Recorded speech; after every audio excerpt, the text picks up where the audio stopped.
read the beginning of, like, a lot of times these lessons start in the middle of um, the chapter, but if you understand the background, uh, Jesus in both, and we have scriptures here that include Matthew, Mark, and Luke, which are all gospels. All three of them tell this story.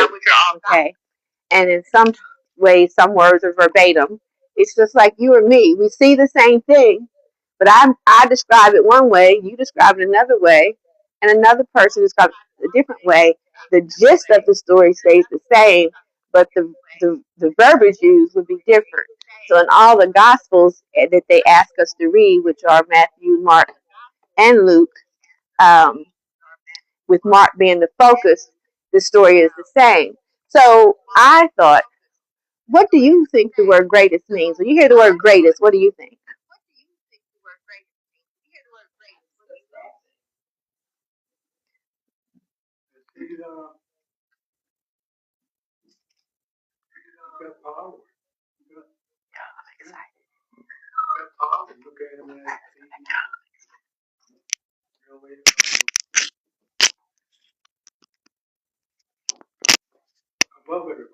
Yeah. So they were discussing among themselves and disagreeing on what or who is the greatest. Um, Even among sometimes ourselves, we judge and say, "Oh, she's stronger in this language, or she's stronger here, or she's greater than, or she's a goat," you know.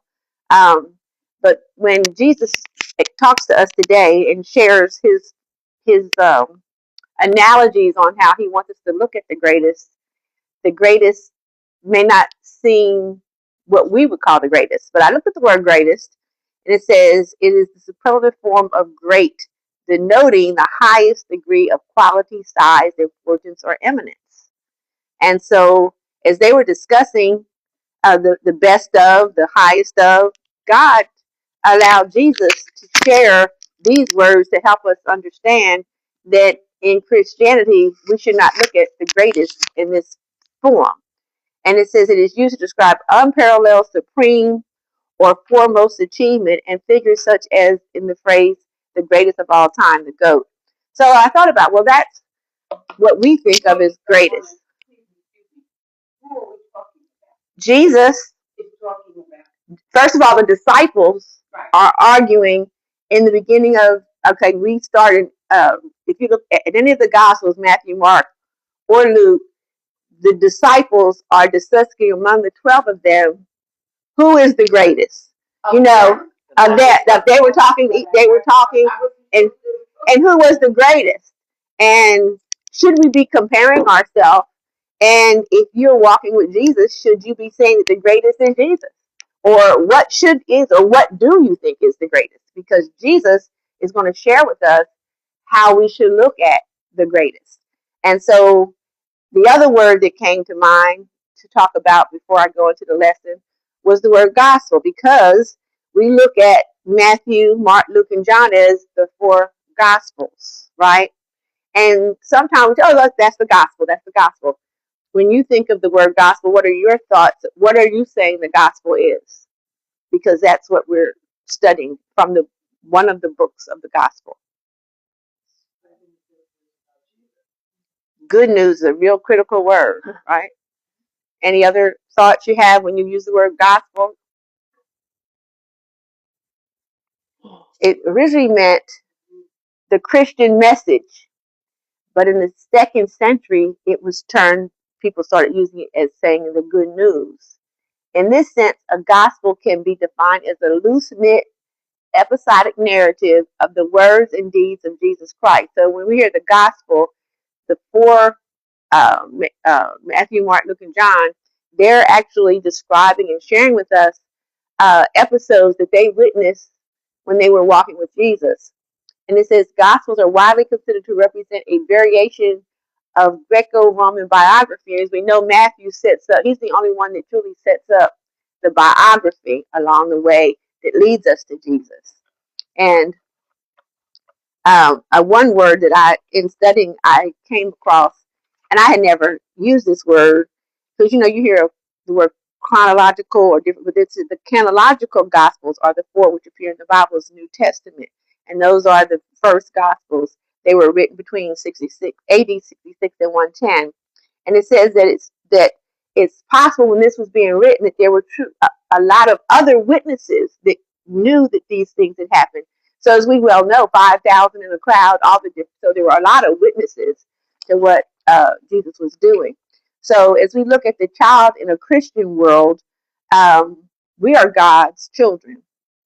And it goes on to tell us that our key verse for today is, truly I tell you, whoever does not receive the kingdom of God as a little child will never enter it. I never thought of it this way, but this became a thing. I just started thinking about the shortest gospel. And I said Mark, and I was right. Mm-hmm. But I never thought of it Mark. Mm-hmm. Mm-hmm. Mm-hmm. Yeah. So, but in the meantime, we again, truly I tell you, whoever does not receive the kingdom of God as a little child will never enter it. So again, the setting of this is that Jesus decides to talk to them about the greatest because he had heard them discussing who was the greatest. And in the Bible, it tells us that he heard them say that, and he talking about it and discussing it. I'm better than you, whatever. And in the meantime, when he asked them what they were talking about, he wouldn't tell them. They would, just like your mom would say, "Did you see that?" But he already knew because he knows everything. So when you read that, it's like they're just, and then he's like, "Okay, let me teach them a lesson right now." So this is the lesson that Jesus chose to tell after he heard the 12 disciples discussing the greatest. So it says, then he took a little child and put it among them, and taking it in his arms, he said to them, whoever welcomes one such child in my name welcomes me. And whoever welcomes me welcomes not me, but the one who sent me. Okay? If any of you cause one of these little ones who believe in me to sin, it would be better for you better for you if a great millstone were hung around your neck and you were thrown into the sea. People were bringing children to him in order that he might touch them, and the disciples spoke sternly to them. But when Jesus saw this, he was indignant and said to them, let the children come to me. Do not stop them, for it is to such as these that the kingdom of God belongs. Truly I tell you, whoever does not receive the kingdom of God as a little child will never enter it. And he took them up in his arms and laid his hands on them and blessed them. And our lesson will explain to us today what these words actually mean. Because a lot of times happen, we're all children of God. And the one thing, as I was reading this, there's a lot that's happening in between and a lot of verses that are not here. So get a chance to go back and kind of look at it to see that he was on his way, Jesus was on his way to Jerusalem. Not Jerusalem, I'm telling the story. He was on his way on the voyage where he would end up knowing that he was going to be hung, but he was committed. As he was going along, he was continually healing people and doing all the things he did. And the journey on Mark starts out in Capernaum. The second part of this, in chapter 10, he's in Jordan, and so he's on his journey to the cross. Okay. And this is Capernaum, located on the northwest shore of the Sea of Galilee, served as the home base for Jesus' ministry. Greco-Roman is defined by Merriam-Webster as having characteristics that are partly Greek and partly Roman. Introduction. How do you define greatness, and what does it mean to you? Because we live in both the world and God's kingdom, this can be a difficult question. The world often associates greatness with wealth and power, but Jesus disagrees with this idea. In God's kingdom, greatness comes from being like children, valued not for status, but for relationship with him. In Mark 10:17 through 21, Jesus makes this clear when the rich young ruler asks how to inherit eternal life. Knowing the man's heart, Jesus tells him to give up his wealth, not because money is evil, but because it was the top priority in his life. True greatness, Jesus says, is found in surrender and trust. God may not ask us to sell everything, but he is asking us to remove anything that keeps us from putting him first and to follow him with childlike faith. What do you think childlike faith, when you think about childlike faith, what comes to mind? Openness, being able to receive the word. Mm-hmm. Children receive things differently than adults because we have a whole bunch of things in our head. And I think children are pure when they're childlike. Any other thoughts on childlike trust? Humble yourself. A child depends on you. The word I thought of was depend. He wants us to depend on him. A child can't do anything when it's born, and it learns all that it learns through you and learns to trust you and trust that you're going to change that diaper. You're going to feed them when they cry. And I believe that he wants us to put him first and depend on him. And the key word here is trust. Okay. Allowing your thoughts not to hinder your ability to connect with God. Yeah. You have to you have to truly trust. And it's a lot of times we lay it on the altar and still take it with us. But as we grow, we learn, God, that's yours. I just can't handle it, because we really, sometimes you can go crazy if you try to, and you need to understand that. Telling the Bible, Jesus and the disciples are in Capernaum. He holds a private teaching session with them because while he was trying to discuss his impending crucifixion, he's talking about, no, I'm ready to die. I'm trying to discuss crucifixion and death on the cross. He noticed that they started arguing about who was the greatest among them. And and he said, what are you talking about? Nothing. Yeah. Jesus explains greatness. Certainly the disciples are surprised when Jesus tells them, whoever wants to be first must be last of all and servant of all. In their view, greatness was shown through authority, wealth, and influence. In the ancient world, children were powerless. To explain his definition of greatness, Jesus embraces a child to symbolize dependence, humility, and vulnerability. Consequently, Jesus redefines greatness as humble service, the willingness to serve others who cannot repay or elevate us. Jesus is reflected in the humble, trusting child, and God is reflected in Jesus. Essentially, Jesus equates welcoming the powerless and vulnerable in his name with receiving both him and the Father. Thoughts on that?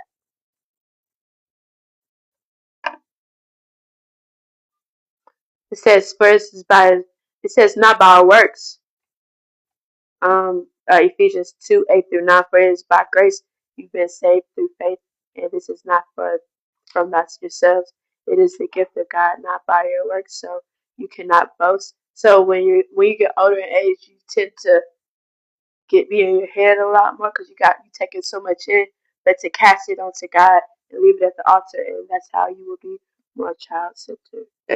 Jesus embraces a child to symbolize dependence, humility, and vulnerability, and that's what a child does. They depend on us.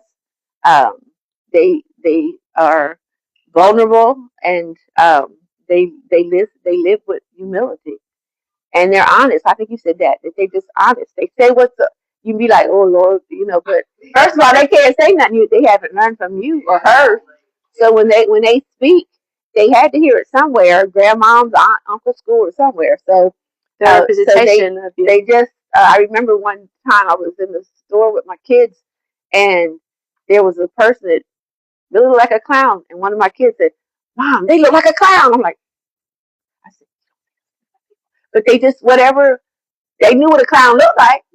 That person, and that person, my thought was overmade, just. And I was but kids will just say things and what they and that's honesty. Jesus warns against leading others into sin. Will someone read that, please? Jesus uses the term little ones to refer to weak, young, or new believers. The penalty for causing one of them to stumble is so grave that according to Jesus, death by drowning would be death. Leaders, parents, and other authority figures with influence are warned against abusing or exploiting the vulnerable. Instead, they are advised to protect them. Go ahead. Jesus has now traveled to the regions of Judea and beyond the Jordan. Given how Jesus views little children in the previous verses and location, we shouldn't be surprised to see that he is protective of them in these scriptures. In the Greco-Roman world, many children didn't live long lives. So the fact that Jesus was asked to touch and bless some of them should be understandable to the disciples. However, the disciples rebuked people for bringing their children. Additionally, in some, though not all, families' children weren't nurtured or especially valued because of their dependency and lack of skills or ability to contribute family business. Can you stop right there? Can you imagine? To me, that sounds terrible. You know, we see it today that there are parents that who I had this principal one time say, uh, I can help your children here, but I don't know what's out there that they come from. And when they come here, they bring it all with them. So it's it's amazing. You know, there's people that sit right beside you. You look at the times when people have locked their children in the house, chained their children in the house, and kept on living. And you wonder, how can you do that?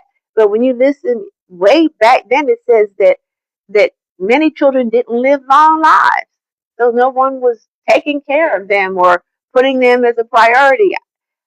I, I don't think I ever had understood that before. I didn't realize, because in some, it says here, children weren't nurtured or especially valued because of their dependency. Well, a child can't live without being dependent, you know? And so, you're not one of those right. And if you lived, yeah, if you lived old enough to have a child, somebody helped you. But and then you've chosen not to help this poor child. But continue. Babies having babies. Yeah, well, maybe yes. I don't know. Fully developed brains. Yeah. We see that every day. Yeah. In our families and friends. Mm-hmm. Watching people around. Yeah. And today and I don't and if you're online, don't get mad with me. But a lot of these different TV shows to show these reality situations, people watch it and feed off of it, and some of that negativity just shouldn't be on TV. You know, that's a personal opinion, um, but people watch it, and TV can't exist without ads, and people put their advertising money behind those things. So go ahead. They mimic what you do, and you reap what you sow. Mm-hmm. Go ahead. Extreme regard for children could, in some cases, lead to their being regarded as property, to be treated at the head of household discretion. Mm-hmm. Unsurprisingly, Jesus insisted that the children be permitted to come to him. Once again, he states, the kingdom of God belongs to such as these. Both literally and symbolically, Jesus uses the example of real children to demonstrate that entry into God's kingdom is only possible through childlike trust, humility, and dependence. The church, both individually and collectively, must adopt this attitude towards God, children, and all vulnerable individuals. And you know, when you think about vulnerable individuals, you can't ride on a major highway or in town without somebody being on a corner.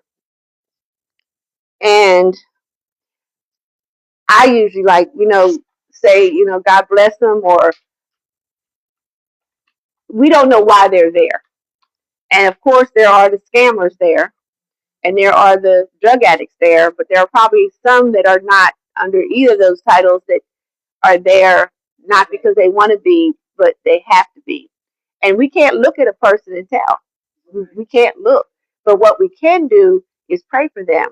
And we have to remember that they're God's children, and there are programs to help many of them, but some of them, I mean, don't don't would rather be in the woods, laying on the ground, than in some of those programs. But I should tell you something.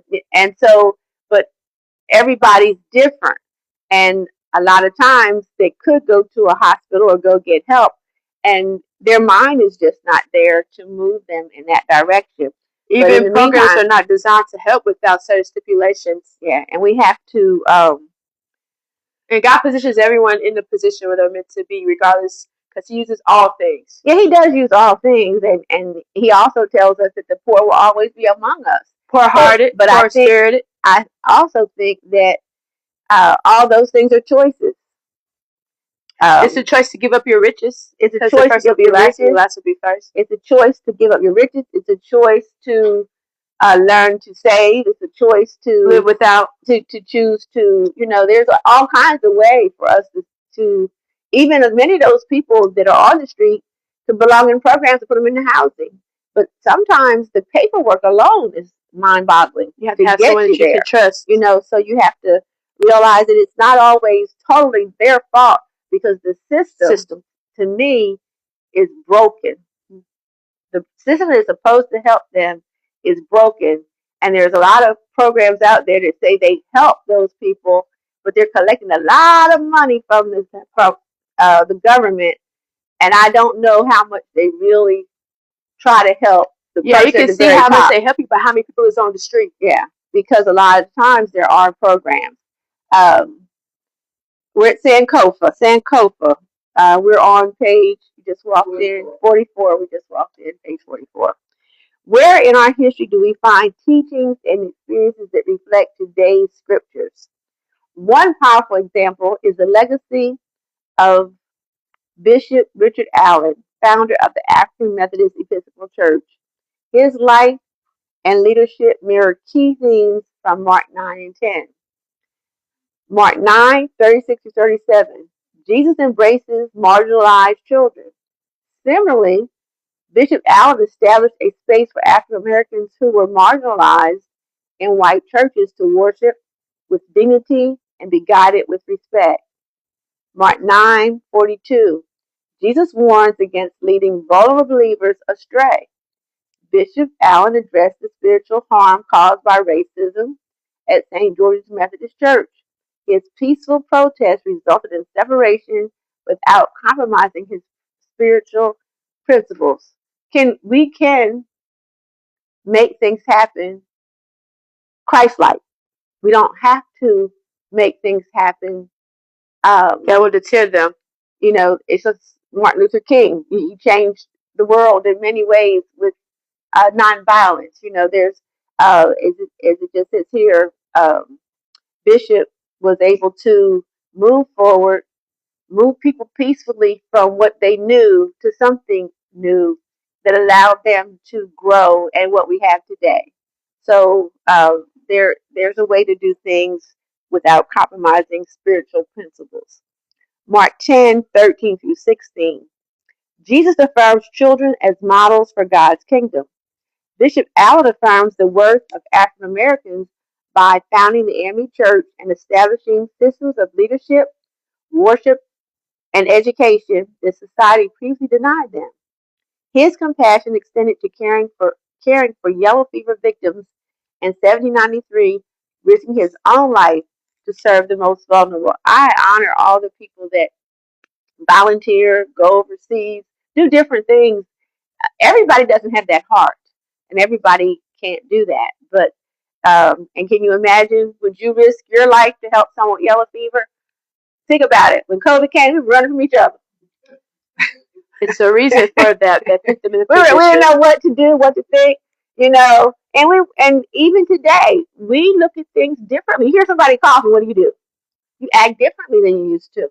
Stems from childhood, how they grow up into be, into what for who. Yeah. And so as you move on and you see that happening. Okay. Along with the establishment of the church, Bishop Allen also pioneered and laid the groundwork for inclusive, enduring systems of leadership, education, worship that society and other churches often overlook. His compassion for the sick and those most in need was evident in Bishop Allen's Risk of Life to Care. Oh, did I say that? That twice? Oh, okay. I'm glad you said that. Okay. He was evident as Bishop Allen risked his life to care for victims of yellow fever in 1793. A close review of specific incidents leading to the founding of the AME Church reveal additional parallels with the scriptures referenced above. Any comments about what we just read? Bishop Allen was a visionary. He was definitely ordained to move forward when life for many African Americans, I would have not made it. I'd probably been beaten on one of them trees and hung and all those other things. We have to really honor our ancestors. We are here today because many of them suffered greatly. But the one thing you still hear, even before you hear of a bishop, is that they found a way to pray. They found a way to serve God. They never stopped believing through the process. And that's what and they trusted God that it would happen. And for future generations, we still fight. We still fight. Of course, For the lack of knowledge. So I can say people on the side, you can help them. Say if you're Richard Allen can help them.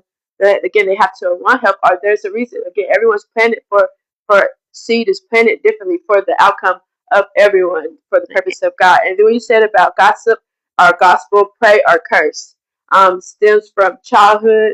So when you grow up, it's to be what the seed's been planted. What you've been around determines your character and how you want to help people, like yellow fever. If your mom was someone that would have Alzheimer's, you want to probably find something to cure Alzheimer's. There you go. Right. So yeah, and it we have to realize that all things work together for good for those who love. And so, who would like to read the case study? Michael Jordan exemplifies a remarkable form of greatness. He is a highly successful African American athlete and businessman, renowned for his exceptional athletic ability, astute business acumen, and generous spirit. Born in Brooklyn in 1963 and raised in a family that valued hard work, education, and discipline, Jordan's upbringing shaped his legendary career. Drafted by the Chicago Bulls in 1984, he quickly became the face of the NBA, winning 6 championships and 5 MVP awards, solidifying his status as one of basketball's greatest. Off the court, Jordan built a business empire through the Nike Air Jordan brand, endorsements, and team ownership. Recognized as the first billionaire athlete, he remains one of the wealthiest figures in sports. However, he credits his parents and coaches for keeping him grounded, choosing hard work over fame, and openly sharing his personal struggles with humility. His generosity is reflected in his charitable work, which supports education, children's hospitals, and community programs. In 2020, he pledged $100 million over 10 years to promote racial equality and social justice. His life exemplifies a rare blend of success, humility, and compassion, making him an inspiring role model both on and off the court. Any comments there? One thing I would like to share is, to me, he could have taken all that money and sat down and never had another worry. But a lot of things that him and Tyler Perry and Oprah might do, you never really get to read about it or see it because it's not one of those things the news really wants to share. That's a lot of money to donate. And you would say, there's so much that's going on there. We don't know what organizations that money went to. But thank God there's organizations that are still out there fighting and trying to get people to register to vote and to do things and to come forward. And Michael, most recently, just won a huge case. He against against NASCAR, and for the betterment of the minorities that are in that. And he now owns a great operation. And if you follow any of that, all that he's putting into it, all the money he's making people treat them fair, paying them fair, making people do what they need to do. He could go home and sit down and never think about any of us anymore. But I've always kind of watched. He is a great example of someone that has a visual. Yes, he makes a lot of money, but he pours a lot of money back.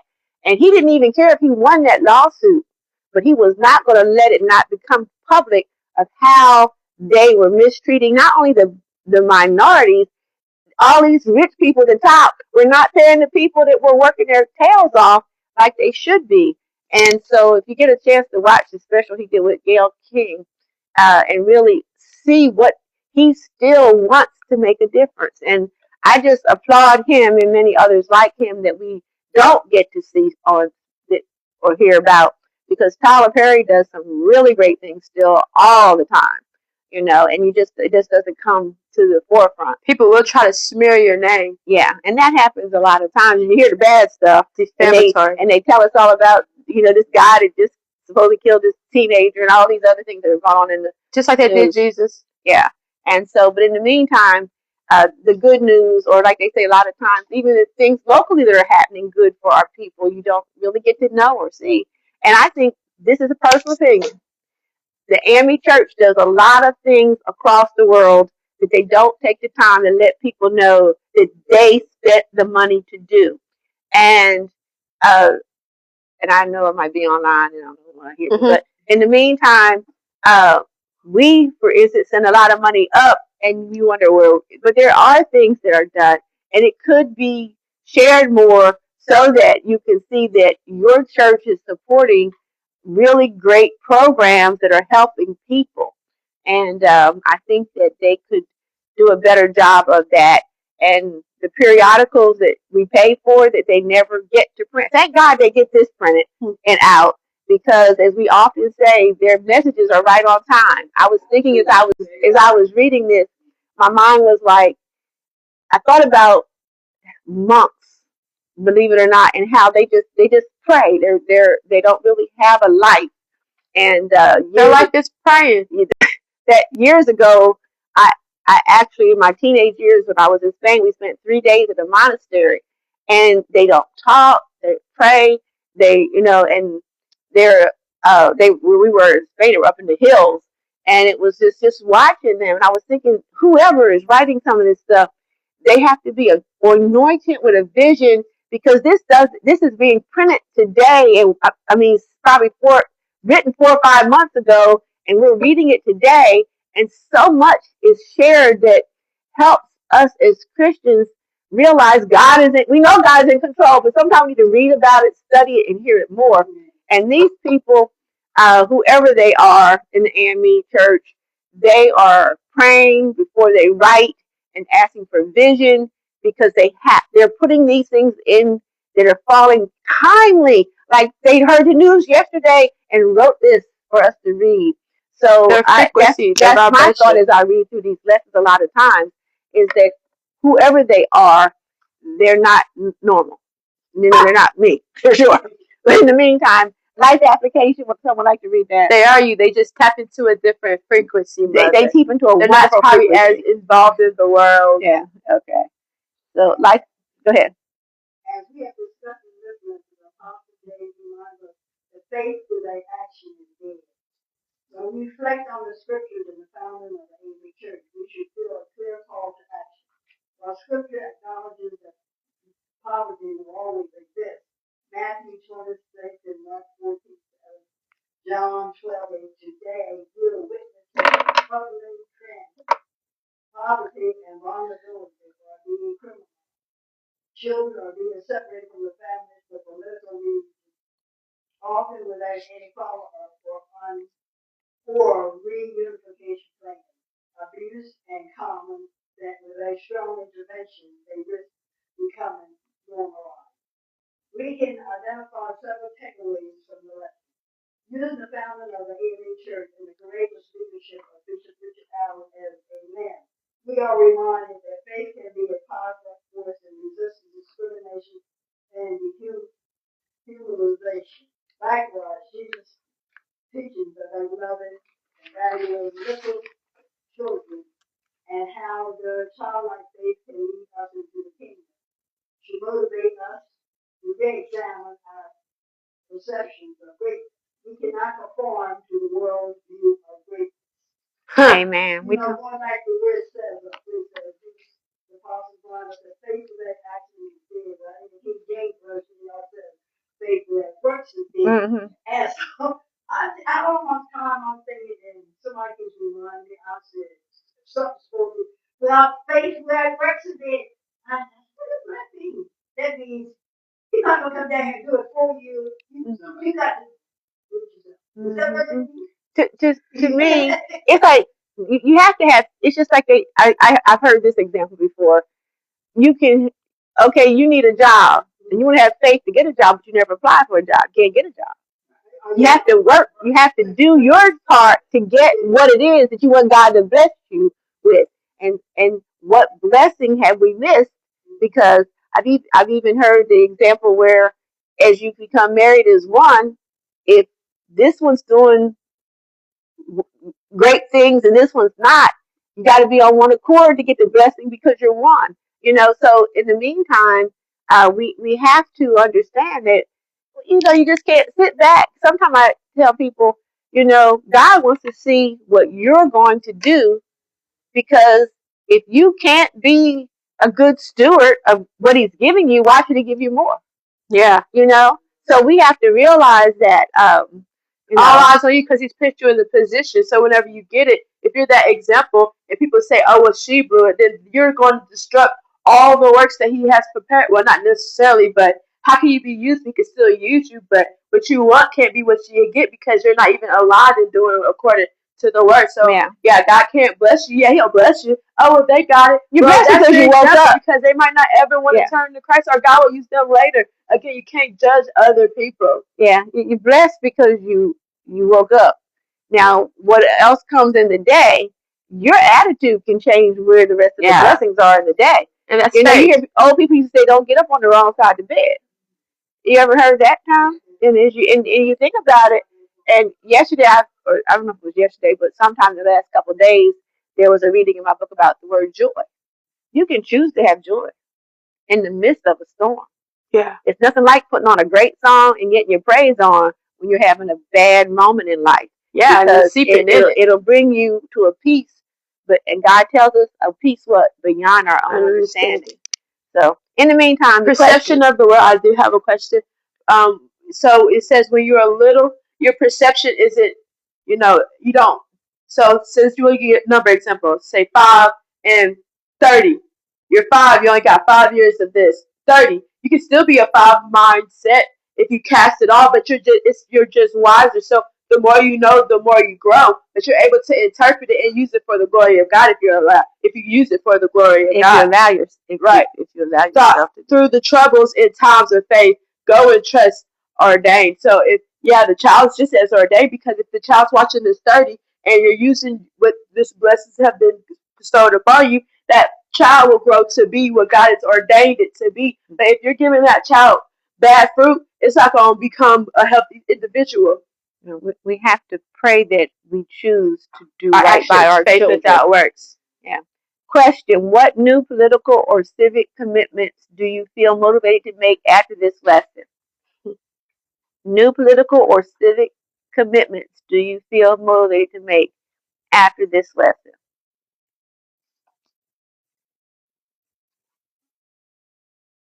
I'm not going to say specifically after this lesson, but I will say, for instance, and I'm going to bring Sister White's name up. Sister White and myself, when we were seeing political things not going right, we said, okay, we're going to learn how to register people to vote. So, there's little things you can do as well, because we need to still make change. So So maybe there'll be something new. Maybe next year you'll register to vote to help people vote, or maybe you'll decide to work at the food pantry. Or there's so many things that we can be motivated to do to help the community. But what do you have any examples of a political or civic commitment that you think you would like to become more involved in? Anybody?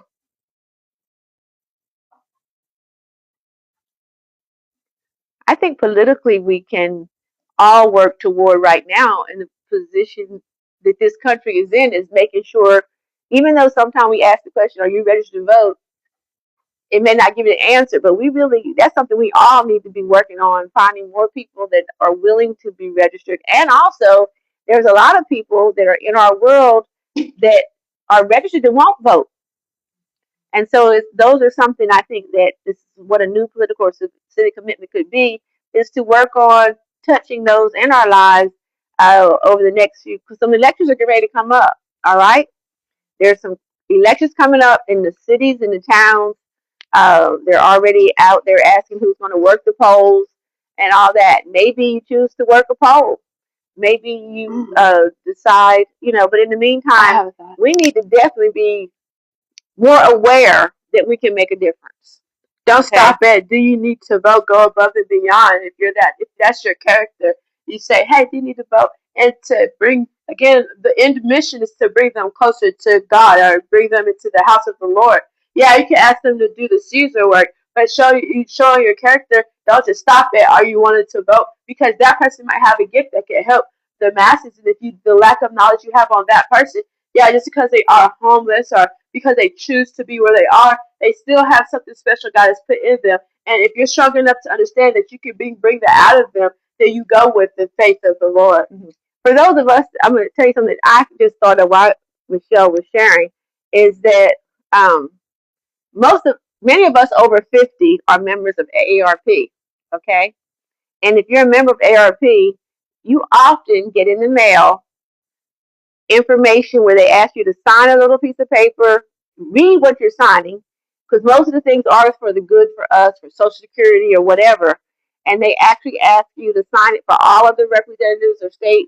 You have to sign it, put it in an envelope, and put a stamp on it. If you don't have a stamp, I'll give you a stamp. But in the meantime, they need those documents to be able to go forward to fight for things for us. So when you get your ARP information, you open those envelopes, read those, and go ahead and sign them and send them in, because they're going to your representatives. If you don't believe in what they're asking you to endorse, don't sign it. But most of the things that they are asking for are really things that can help us as Americans, not just seniors. But a lot of things that they're fighting for are for people that are over 50 years old. And so at least read it and consider signing it if you believe in what they're fighting for, because it's about how many pieces of mail the senators and representatives end up getting, how they end up deciding to vote, because they want to do what their constituents want them to do. They don't put a stamp on it, but they do give you the envelope, and you do have to put a stamp on it to mail those back. But have you seen what I'm talking about? Right. And so try to make it a point to open those and to send them back, because your voice makes a difference. You need knowledge to gain souls for Christ on how to help for the greater good. So even if the AME church are just churches, we're to have that, say, give this, put your first and last name on it, your prayer request, so we can know that individual on how to help them grow and mature with Christ. Just as you say with AARP for the Caesar. Prayer requests are important too when people, and we have a prayer, remember, and I missed it last Wednesday. Remember, we do have a prayer line every Wednesday night at 8 o'clock, and I missed it last Wednesday. And Reverend Quayle have to get on me, because I usually set out a reminder to you all. So if you don't see a reminder, that means I probably slept on it. So you can remind Sister Doris. You can call me and tell me, Sister, for sure. Because and I'll be sitting right there, and I could get on, and my mind it's like I try to send it out a half hour before to make sure all of us know that, hey, get on the prayer line. And if you don't see that notice, say, Alicia, you didn't send it out. You can call me and tell me that. Show that you can. That makes me do it. So I need to do that. Put it on I said, Alexa, call me and tell me to get on the prayer line at 7:45. I'll have to do that, because I'm sitting right there, and I look up and it's 8:45. I'm like, oh my goodness, I'll think of it at 7, and then I forget. So, but I'm human too. But I do try to send that reminder out. So make sure when you don't see it, it is because I'm sleeping. What are your honest feelings about praying for people who mistreat those who are less able or less inclined to defend themselves? What are your honest feelings about praying for people who mistreat those who are less able or less inclined to defend themselves? I pray because I want God to change their heart. People who are mistreated. Mm-hmm. Mm-hmm. Not the people that are mistreated, but the ones that are mistreated. You pray for them so that God can open their heart and help them. And can you think about, sometimes it's just the way a person answers you, or and you go, or you might hear them talking to someone in a way, and you go, oh my God, you can say a silent prayer that I hope that person finds a softer tone to talk to that person. Our tone of voice and how we say things makes a difference. And when we hear someone, that's one way. But that sometimes it's actually seeing someone not treat someone well. Um, Yeah. and a lot of older people are mistreated. We need to keep our eyes open, aware of the people around us, because there are. I know where I live. I live in a senior building, and you can see that there are people who have people that come and care for them more than other people do. So sometimes God will show you what needs to be done and fixed. So if you are the type of person that sees someone mistreated somebody, you can analyze it and figure out how to transfer it into a message. If you were have a platform where you can, teach others, right, and pray for that as well. But yeah. What shortcomings do you see in the church's activism that is designed to advance liberation, equity, and inclusion, especially for children? What shortcomings do you see in the church's activism that is designed to advance liberation, equity, and inclusion, especially for children? I think our church tries real hard to include the few children we do have. I think that as we groom them, because so many times you see that child that grew up in your church, when they hit 30, they started young, could barely speak, and now they're giving speeches. So we, as the older people of wisdom, have to have a patience as we watch them develop and grow. But I do think that Pastor, even when we had the event in November, we learned a lot about the kids. You don't get a chance to really talk to them all the time. You come to church and you leave.